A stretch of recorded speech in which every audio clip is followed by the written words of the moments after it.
What is going on, everyone? This is Eric coming at you live from just outside of Hartford, Connecticut. And today, we're going to be recapping the crazy 2022 MLB trade deadline.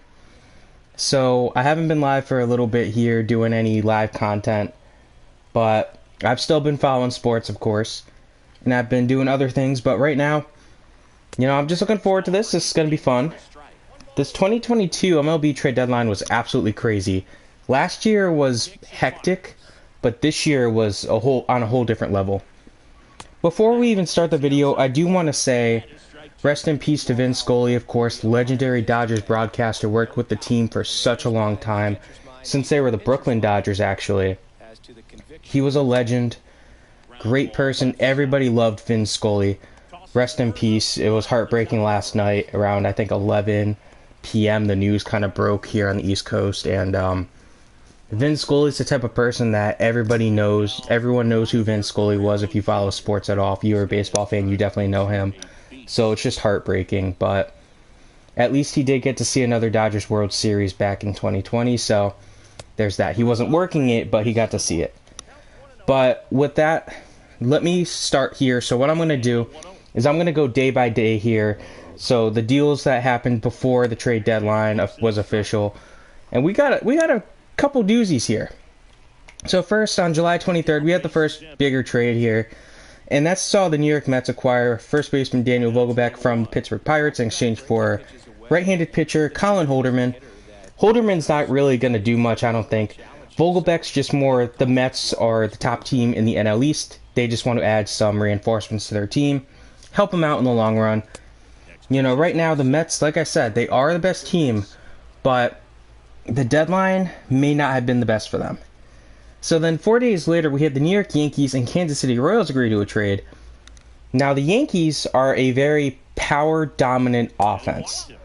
They have a lot of guys that are going to swing and miss at a lot of pitches. They're going to go, and they can put 10 runs on you easily, or you can shut them out with 17 strikeouts. That's how the Yankees offense works. They wanted a contact bat, so they targeted Andrew Benintendi. They had seen Benintendi up close for a while. He was with Boston, their rivals, for a while. Both teams were good, so they know what type of bat Benintendi is. He has postseason experience. So they traded a trio of pitching prospects for him. Kansas City, in a rebuild, take a chance. Maybe one of those pitching prospects turns out to be something, but who knows? Benintendi, good player, so good move by the Yankees. All said and done, I do like the Benintendi trade for New York. Next, on the next day, July 28th, we had the Mets make another trade, this time with the rebuilding Reds. This saw the Mets, and I'm only really going to mention the key players here. They got outfielder Tyler Naquin from the Reds in exchange for a couple prospects. Solid deal for the Mets again. Good bench bat in Tyler Naquin. When he's hot, he has the potential to be if the Mets go on to make a run this offseason or this playoff season, he could be their Jorge Soler. Get hot at the right time, he'll kick some butt. But it's not 100% on that. Naquin has just as great a chance to just be a bust and not even make the postseason roster. So, good move by them. Reds getting a couple assets in exchange for a player who's probably going to walk anyway. Good move. The next day, July 29th, we had another big blockbuster. This saw the Seattle Mariners, who are mired by a very long postseason drought, make a big move to get themselves a starting pitcher in Luis Castillo from the Reds, again, rebuilding Reds, in exchange for 4 prospects. Most noteworthy of the prospects was shortstop Noelvi Marte.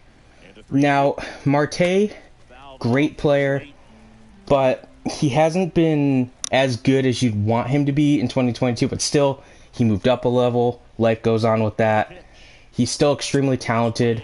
Now, the Reds do have another highly regarded shortstop prospect in their system, and it's going to be interesting to see what happens, but Ellie De La Cruz is more likely to just move to third base, so both players can coexist, but Marte has played third base as well, so that's on the Reds side. On the Mariners side, they've needed a strong starting pitcher, someone who can dominate. Now, they do have a couple good starting pitchers on their team, don't get me wrong, very strong players, but fact of the matter is, it made more sense for him to get someone like Luis Castillo, who can help him out in the long run. He is going to be pretty much a long-term player for them. He shouldn't cost too much money. So then we had 3 trades occur on July 30th. First one, Tampa Bay got outfielder David Peralta from Arizona for a prospect catcher. Peralta's the type of guy that he makes sense for Tampa Bay. They like to have their rotational, they like to platoon. Peralta's perfect for that role. If he can stay healthy, he has the potential to be a key player for them down the stretch. But again, that's a big thing, if he can stay healthy. Honestly, Peralta landing in Tampa Bay was like a perfect fit for him because he doesn't have to be an everyday player. The Dodgers went out and got reliever Chris Martin from the Cubs in exchange for Zach McKinstry. Now, McKinstry was a great player last year as a utility player at the beginning of the year, but then he fell off a cliff. And he hasn't had playing time this year, really, for the Dodgers. He spent some time in AAA, so he's a good buy low type of player for the Cubs to get. Chris Martin's a good guy to have in your bullpen if you're the Dodgers. So all in all, that's a win-win trade. And then we had my Phillies make a move with the team that you're fighting for a playoff spot with in the St. Louis Cardinals. Now, the Phillies got second baseman shortstop Edmundo Sosa, while the Cardinals went out and got reliever Jojo Romero. Romero's solid player, coming off Tommy John surgery, should be back for them soon. Don't exactly know what they saw in him to make this move. As for the Phillies, they're getting a guy who's definitely a defensive first player with good speed, but he doesn't really run that well on the base paths. So it's kind of like a swapping of, here's like a guy to have in your bullpen, low leverage, for a guy that you keep on your bench. I mean, it could be nothing, could be something. July 31st, we only had one trade, very minor. Infielder Dixon Machado went to the Giants for pitcher Raynel Espinal. Minor deal. Nothing really to say there. So then we had a couple of bigger trades. So now we're in August. August 1st had a lot of big trades. And Atlanta went out and they got a player from Washington, minor deal. The Yankees got a minor. Well, actually, Scott Efros has been an interesting player this year, having a pretty good year. I think he's a sidearm pitcher. I could be wrong on that. I don't know too much about the Cubs bullpen in particular. I mean, the Cubs aren't doing that hot, so I haven't been watching them. And yes, they did sweep the Phillies not too long ago. I'm aware, but I mean, we'll have to see. In exchange for another pitching prospect or another pitcher in Hayden goes on. I mean, it's kind of like one of those moves where it's we'll swap you a potential guy who could be like a starter for a guy who's currently in the bullpen. Yankees needed some bullpen help, so now we had another real big trade here as the San Diego Padres swung their first major deal of the deadline, getting reliever Josh Hader from Milwaukee in exchange for 4 players. Of note were the players of note in this deal: prospect pitcher Robert Gasser, solid player. I do like what he can be, so we'll have to see what happens with him, but he does have potential. Pitcher Dinelson Lamet, who injuries have taken him from being a respectable starter to a potential bullpen role. With Milwaukee, they'll probably use him as a starter, but we'll have to see. And then they also got reliever Taylor Rogers in this deal. Rogers had just joined the Padres this past offseason, so clearly they weren't 100% confident in what he can do as a closer, but he does have experience. He's been in high leverage situations before. I don't know what Milwaukee's plans are, if they want to use him as a closer or a setup man for Devin Williams. We'll have to see. As for San Diego, getting Josh Hader, Hader was unstoppable to start this year, but then he had that game early, I believe it was early May, if not June, where they went up against the Phillies, and the Phillies got to him. They actually were it was the first time in a long time that Hader did not win a game that he was put out to save. Phillies put up a couple runs, blown save. Hader has not been the same player since. I don't have the exact stat on me, but there's something crazy with how he's been. Let me see if I can actually pull up the stat here. But Hader just has not been the same player. Yeah, so since that game, so it was June 6th. June 7th was that game. So prior to the game, he had a 0.00 ERA, 0.57 whip. Amazing player. Batting average against was 0.69. And he was only allowing 2.04 hits per 9 innings pitched. But then you switch it up. After that game, his ERA is ballooned up to 8.82. His whip is 1.71. His batting average against is 314. and the hits per 9 has jumped up to 12.12. Something, I don't know if he's injured. I don't know if his confidence is just shook right now, but it's just, to me, it's insane that he's struggling this much.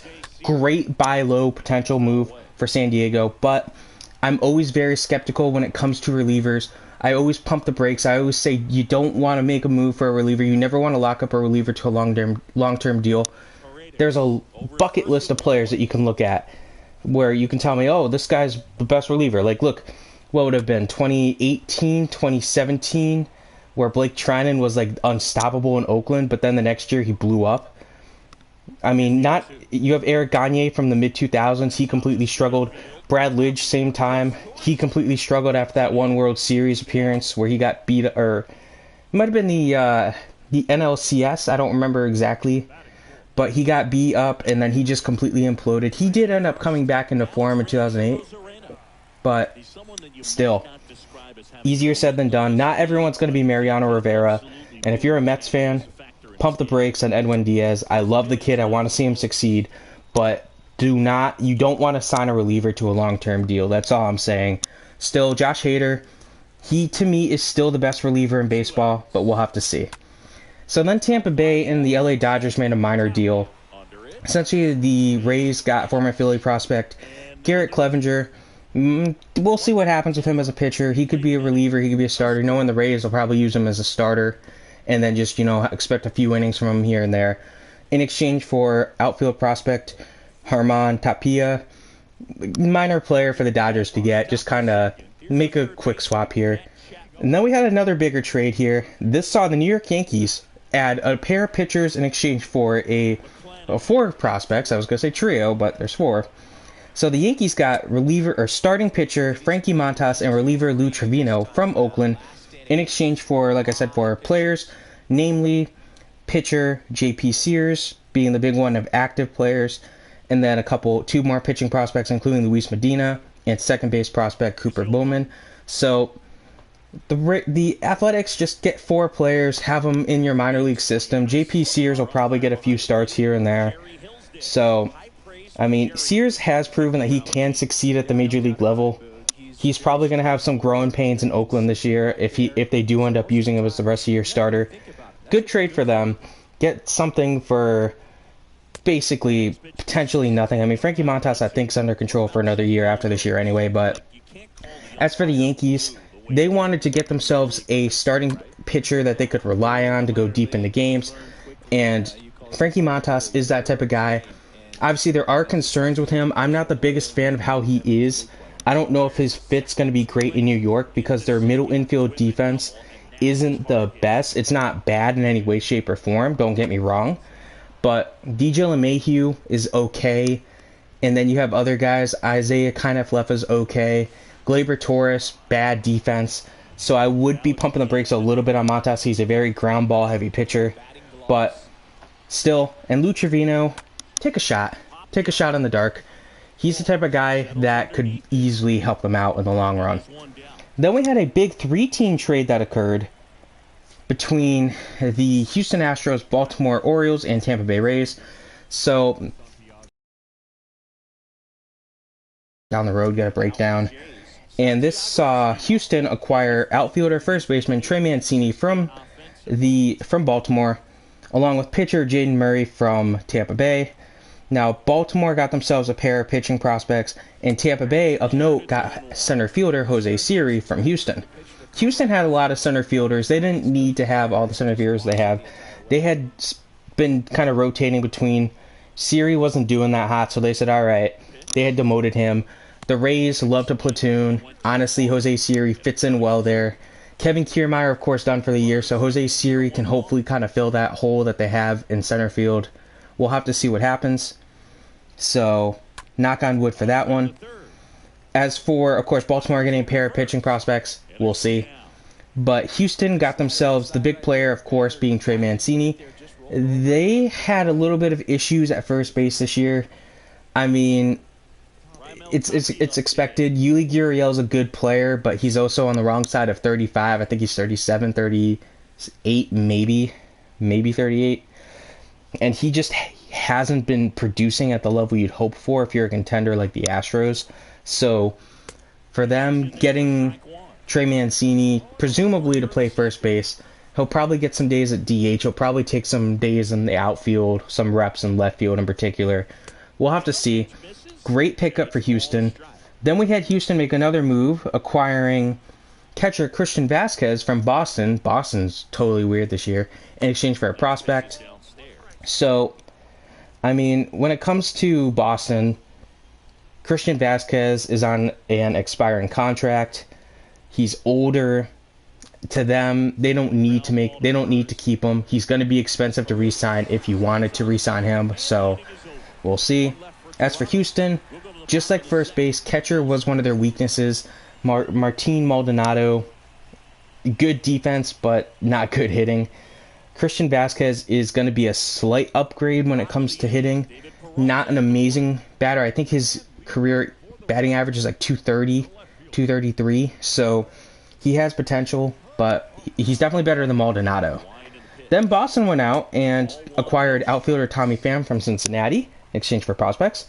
So, again, that's basically Boston selling and buying. Weird deadline for them. I mean, they're in last place in the AL East despite being 500, so that should tell you that why they're in this weird position where they're both buying and selling. But for them, Tommy Pham's the type of guy who, he has experience. He's a good player. Of course, he's controversial, so to speak, because, he went out and punched Jock Peterson for a fantasy football league. Okay. Fact of the matter is, Boston might need a guy like that. Someone who's got some emotions. Someone that's going to step up and be an emotional leader of the team. That's good for Boston. Kansas City went out and got starting pitcher Luke Weaver from Arizona for a prospect third baseman. Minor deal. Nothing crazy there. Luke Weaver has the potential to be a star. I mean, we saw how talented he was back in 2019. But now injuries have kind of derailed him since. So it's kind of like change of scenery, get a prospect for him. Good move for both teams. Boston went out and acquired catcher Reese McGuire from the Chicago White Sox in exchange for reliever Jake Diekman. Again, Diekman was signed by Boston to a 2-year deal this offseason. They were hoping he'd solidify the back end of their bullpen. He has not done that. He has not been good for Boston. So they're just kind of like, all right, you know what? We traded away Christian Vazquez. We need a catcher here to kind of help us out. So they got McGuire. Chicago has multiple catchers already. I mean, they have Sebi and Yasmani, so they don't need to make moves, and they don't need to have 3 catchers is what I'm trying to say. McGuire was hot at one point this year, so it's a good move for Boston. For Chicago, take a chance on Diekman. He has been a very good player at times in the past, but he's also been inconsistent at times in the past. I remember him as a Philly. He had his moments when he was amazing, lights out, but then he would get shelled the very next game. So he's a frustrating player, but that's, again, relievers are very volatile. St. Louis went out and made a trade with their division rival Pittsburgh Pirates, sending 2 prospects to Pittsburgh in exchange for starting pitcher Jose Quintana and relief pitcher Chris Stratton. Good trade for St. Louis. They needed some help in the starting rotation and the bullpen. Stratton has closing experience. He obviously won't be the closer for St. Louis unless you find yourself in a situation where there's multiple injuries, but good pickup for them. Jose Quintana, I like Quintana. He also has postseason experience, so he has the potential to kind of help guide them through a little bit, but he's not the best pitcher. He's the type of guy that you'll probably use in the bullpen if you make the postseason, which they probably will. Then we had a minor trade with decent names between Atlanta and Houston. Surprising move between the reigning NL and AL pennant winners. Atlanta got starter Jake Odorizzi from Houston in exchange for a reliever, Will Smith. Good move for both teams. Atlanta needed some help at the back end of their rotation. And Houston always seems to be in the need for bullpen help. They don't need a closer. They got Ryan Presley, but Presley has been struggling this year. Regardless, it's always good to get an established reliever like Will Smith on your team. Win-win for both teams. Last deal saw Atlanta get outfielder Robbie Grossman from Detroit in exchange for a prospect. Good bench bat. Leave it at that. Good bench bat for Atlanta. So now we have the day of the deadline, August 2nd. And this one's going to be something. So, first, Minnesota acquired relief pitcher Jorge Lopez from Baltimore in exchange for a quad of pitching prospects. Minnesota is in first place in the AL Central right now. They 100% need help in their bullpen. Getting Jorge Lopez, who was a starter before and now is a closer. Good move for them. He's having a career year right now. Minnesota needs the help in the back end of the bullpen. So now we had the absolute blockbuster of all blockbusters occur shortly after that trade was announced. This trade is probably the biggest trade in MLB history, arguably bigger than the Babe Ruth trade. 23-year-old outfielding phenomenon Juan Soto was in a weird position with Washington. You know, this is a team that won the World Series back in 2019. They had a down year in 2020, down year in 2021. They're in the basement again in 2022. And Washington tried to lock up Soto to a 15-year, $440 million deal. He declined the offer. So then they were kind of like, all right, you're gone. We're going to trade you for whatever we can get. We're gonna trade you for massive prospect haul. Now, there was, of course, that whole thing with the home run derby where they refused to charter him a flight. Made him fly commercial. That, to me, final nail in the coffin. And, yeah, so San Diego made this insane offer of multiple top prospects. Now, first things first, I'm just going to discuss what San Diego's getting. Juan Soto is probably the best player in baseball 5 years down the road from here. Right now, I'd still put Mike Trout over him. Trout's the big one. Trout's the big one right now. I'd still have Trout above him. You could make a case for Aaron Judge, but I'd say Juan Soto is the best player in baseball 5 years down the road. Heck, I think he's the best player in baseball in 2024. And yeah, I love Acuna too, but you're just getting an amazing player. He's under contract for a couple more years. He'll be arbitration eligible again. So we'll see what the Padres do, but I'm just... Oh my gosh, this lineup, once Fernando Tatis Jr. is back from his injury, which should be soon, it's lethal. It's definitely lethal. I don't want to go up against this Padres lineup. It's that simple. The Padres lineup is, oh my gosh, you have Manny Machado, Fernando Tatis Jr., and Juan Soto, and now you also have Josh Bell, who was included in this trade, who's, of course, on an expiring deal, which is why he was included. Lethal lineup. I want nothing to do with this lineup any way, shape, or form. Now, the players that they got back in return, oh my gosh. First thing first, first baseman, Luke Voigt's a decent guy to just have in first base for Washington. Now, two prospects at the end of the deal, we're not going to get into them. The big three, of course, pitcher Mackenzie Gore. Gore, of course, started this year as a starter, and then he was converted to a reliever. He's currently hurt, elbow soreness. Obviously, we all get, when you hear elbow soreness with a pitcher, Tommy John comes to mind. Doesn't appear to be the case, but you never know. Knock on wood, that's not the case, but it's still concerning. But Mackenzie Gore was probably back in before 2020 season began.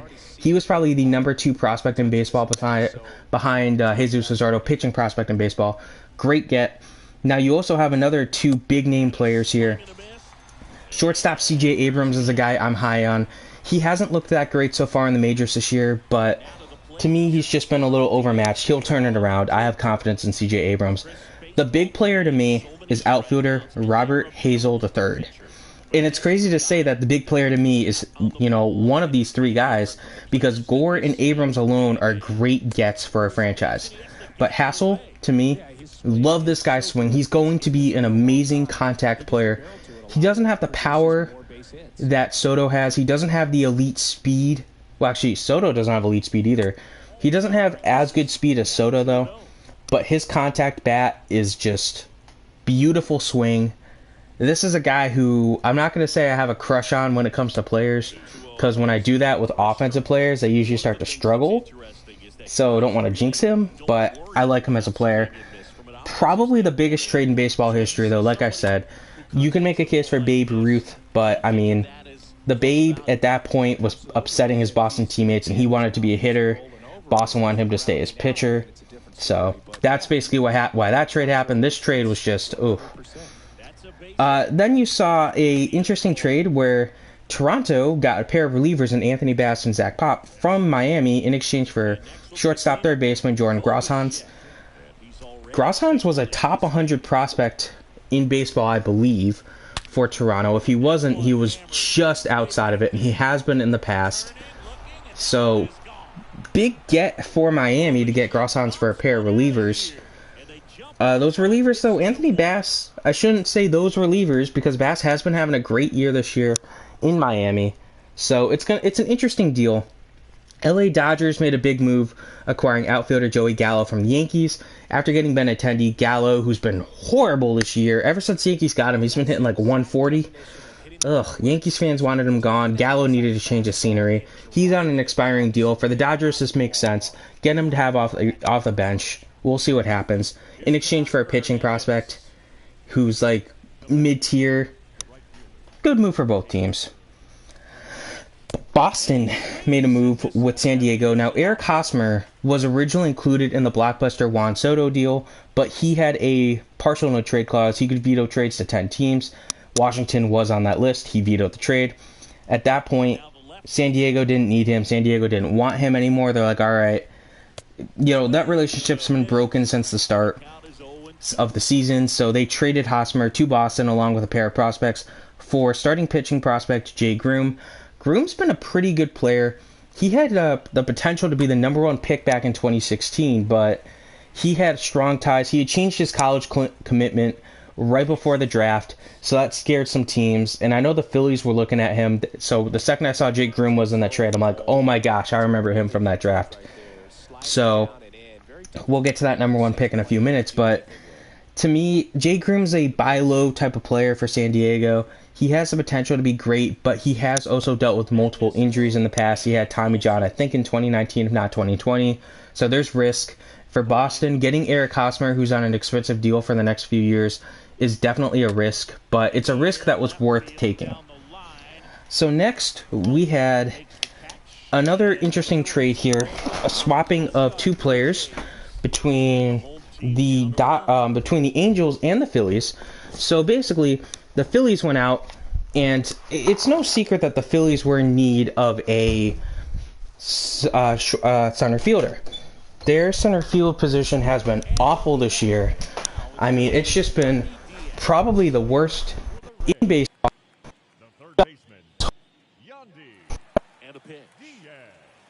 Putting up a nice inning on offense, got some runs across. This is where you look for the starter to go out there. Sorry, I want to double check, make sure nothing was wrong.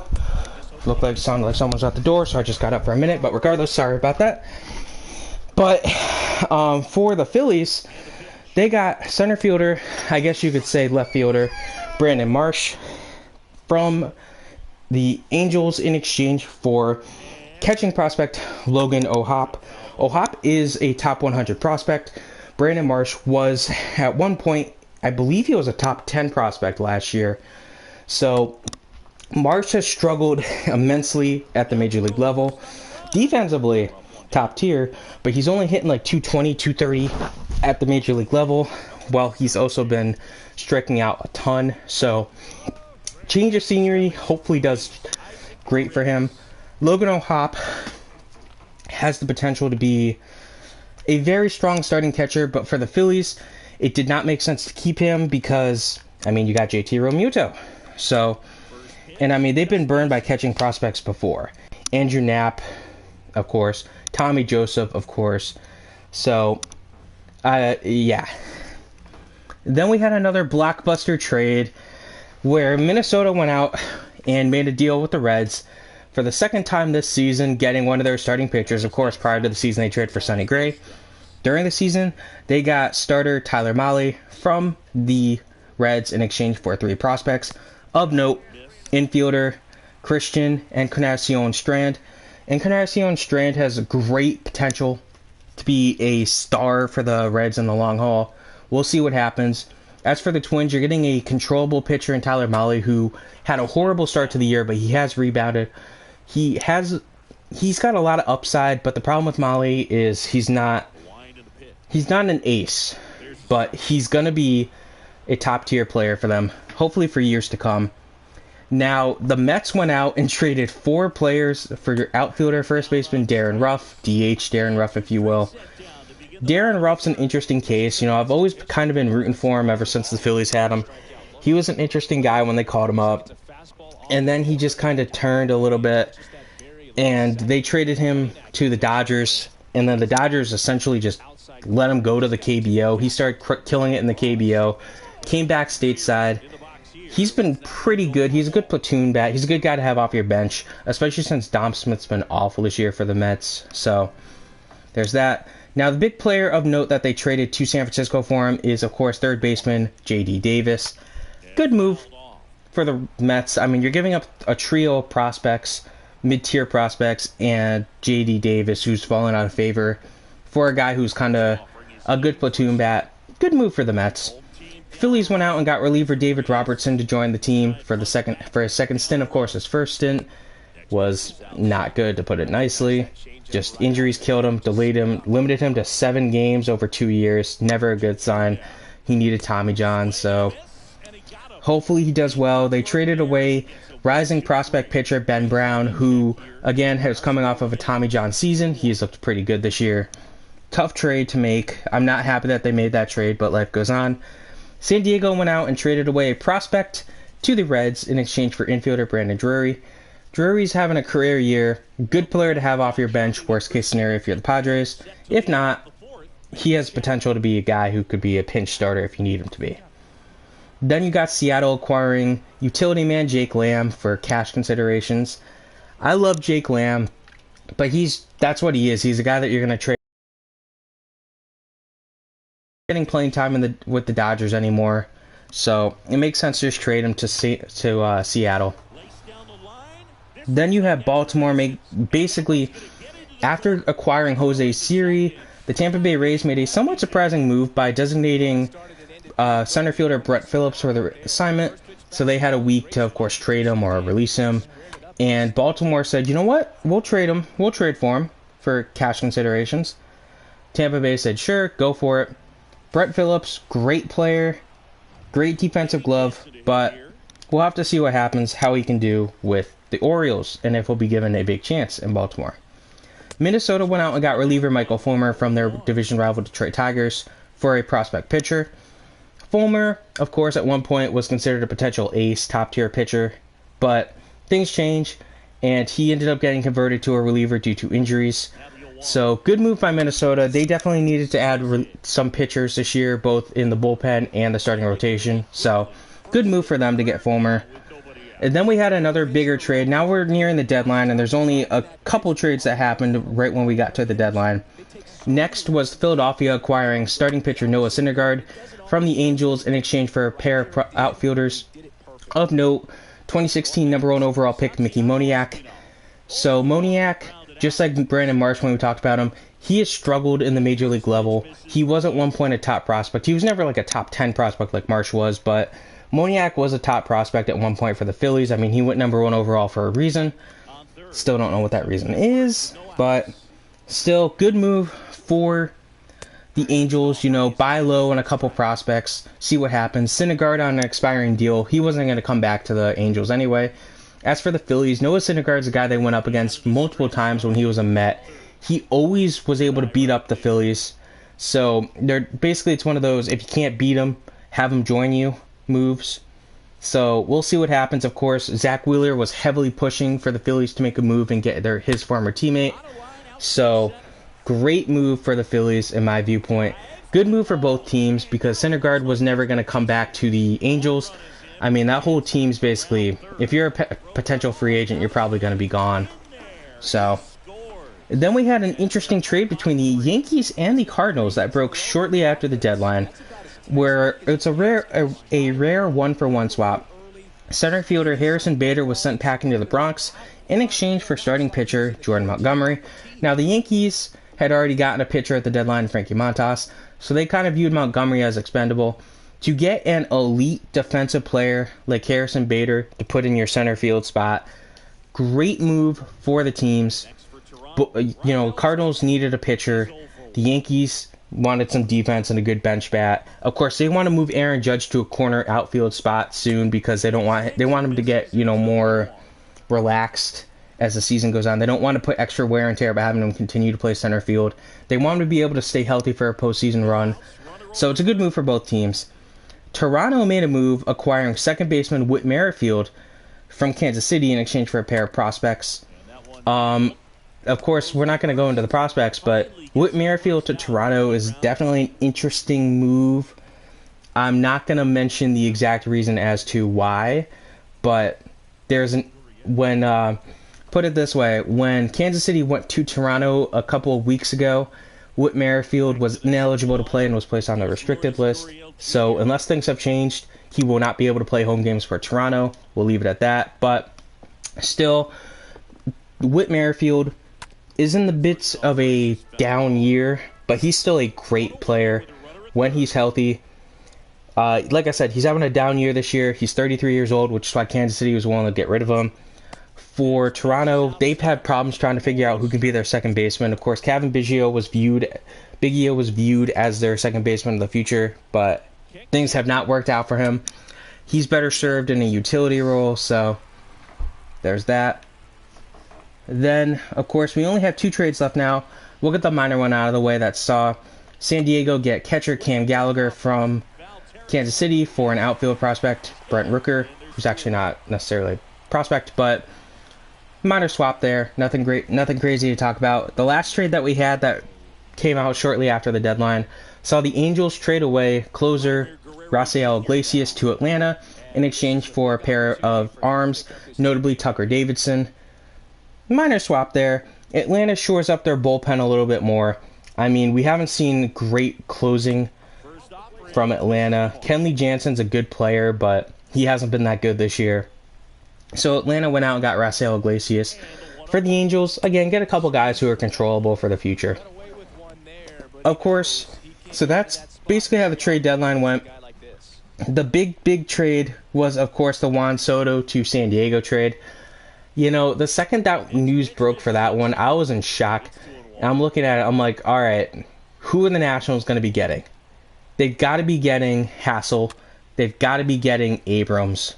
They're probably getting Gore. Crazy deal. That one still shocks me to this moment, and it's been over a day at this point. But anyways, I hope you guys enjoyed this video. This was the recap of the 2022 MLB trade deadline. Great moves. You could see the sellers, you could see the buyers. Some teams decided to stand pat. I mean, look at Cleveland, they did nothing, which is a little surprising. They are fighting for a playoff spot, but it's going to be interesting to see what happens. And, you know, a couple years from now, we'll be looking back and we'll be able to grade some of these trades. Hope you guys enjoyed this. Have a good rest of your day. Stay